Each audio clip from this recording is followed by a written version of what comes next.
بسم الله الرحمن الرحيم. السلام عليكم ورحمة الله وبركاته. رمضان مبارك عليكم، كل عام وأنتم بألف خير. رمضان مو شهر للسكوت عن السراق والفاسدين. رمضان الإنسان بيتقرب إلى الله سبحانه وتعالى لازم يتقرب بمعاداة الظالمين وكشف جرائمهم، لأن بسبب ذول الظالمين كثير من الناس ما تلقي فطور تفطر به، فطور لائق. ناس تفطر ما تتسحر، أو تتسحر ما تفطر، ما تقدر تسوي الوجبتين بوقت واحد. هذا نماذج من السراق الكثيرين بهذا البلد للأسف الشديد. المعني هو هنا وزير البيئة قتيبة جبوري.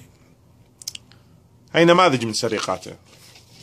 مثلا يبعث كتاب إلى رئيس مجلس الوزراء بتاريخ 13/2014، الكتاب رقم 282، كتاب رقم 282 بتاريخ 13/2014، يطلب بمبلغ 18 مليار دينار عراقي. شو تسوي بهن يا دكتور قتيبة؟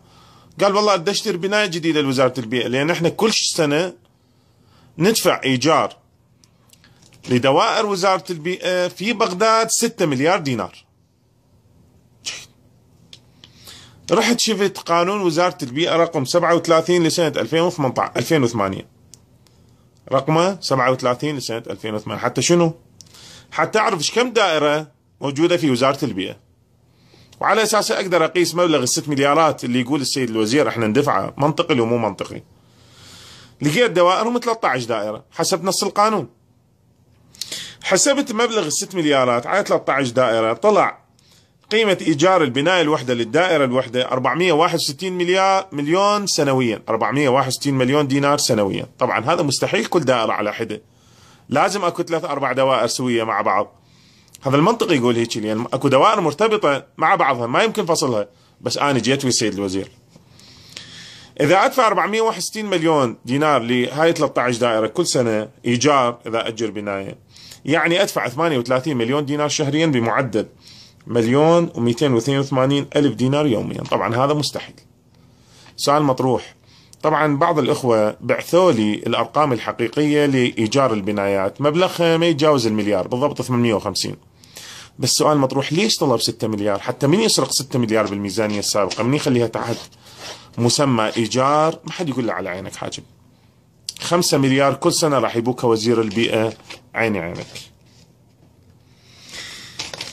وزير البيئة نفسه دز كتاب إلى رئيس لجنة إغاثة النازحين صالح المطلق قبل ما يتغير يصير مكانه وزير الهجرة والمهجرين. شو يقول له؟ الكتاب رقم 249 بتاريخ 22/9/2014، رقم الكتاب 249 بتاريخ 22/9/2014. شو يقول له؟ يقول له أطلب من عندك تخصيص مبلغ 100 مليار دينار عراقي توضع تحت تصرف وزارة البيئة. يا بليش؟ قال والله عاد نحسن ظروف النازحين البيئية. شلون؟ من خلال إزالة الملوثات الهيدروكربونية والملوثات البكترولوجية والفيروسية والفطرية. وين؟ مع الوزير. قال بمحافظات الموصل، صلاح الدين، ديالى وكركوك. طبعا الموصل محتلة إلى الآن من داعش، وصلاح الدين قبل هذا الكتاب كانت محتلة أيضا بالكامل من داعش بتاريخ هذا الكتاب، وكركوك نصها محتلة من داعش، وديالى تحررت قبل فترة. أنتم شايفين هيك مقدار من الصفاقة؟ هم النازحين خيم ما عندهم، مي شرب ما عندهم، يريد يحسن بيئتهم اللي عايشين بيها، يروح للبيئة مال النازحين يحسنها حتى لا يصير بيها ملوثات هيدروكربونية وملوثات بكترولوجية. 100 مليار دينار عراقي.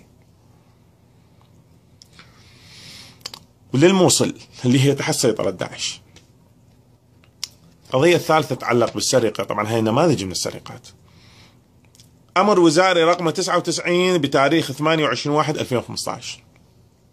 موضوع الأمر الوزاري إيفاد ل36 شخص إلى تركيا لمدة 7 أيام عدا أيام السفر، يعني تقريبا يصير 10 أيام. شنو الغاية من السفر مع الوزير؟ قال من دورة الإيفاد من أجل دخول في دورة من أجل الاستخدام الآمن لمادة الإسبستوس. الإسبستوس إخواني يعني الإسبست، هذا اللي يستخدموه بالبناء. شايفين قطع الإسبست مرات؟ أي واحد يروح لأي أبو مواد إنشائية يأخذ من عنده إسبست. 36 شخص يبعثهم تركيا دورة لمدة 10 أيام حتى يدرسون الاستخدام الآمن لمادة الإسبستوس. وإحنا مينا اللي يوصل بالإسالة مو نظيف، هواءنا ملوث، كل شيء في هذا البلد ملوث. متخيلين مقدار الاستهتار بينا؟ والغريب بالموضوع شنو؟ ذولا جماعة الأحزاب اللي بس تحكي طلعوك خائن، نايمين بالعسل وما يدرون بهاي السرقات. والمشكلة الأكبر ال 325 نائب هذا البرلمان الموقر شنو شغلهم؟ إذا الوزير يلعب بكيفه ويسرق بكيفه شنو شغلهم؟ شنو شغلهم؟ مليارات الدنانير تنسرق من عندنا سنويا، عيني عينك. وإلى متى تبقون ساكتين؟ أنتم نواب الشعب، شنو شغلكم إذا أنتم نواب شعب؟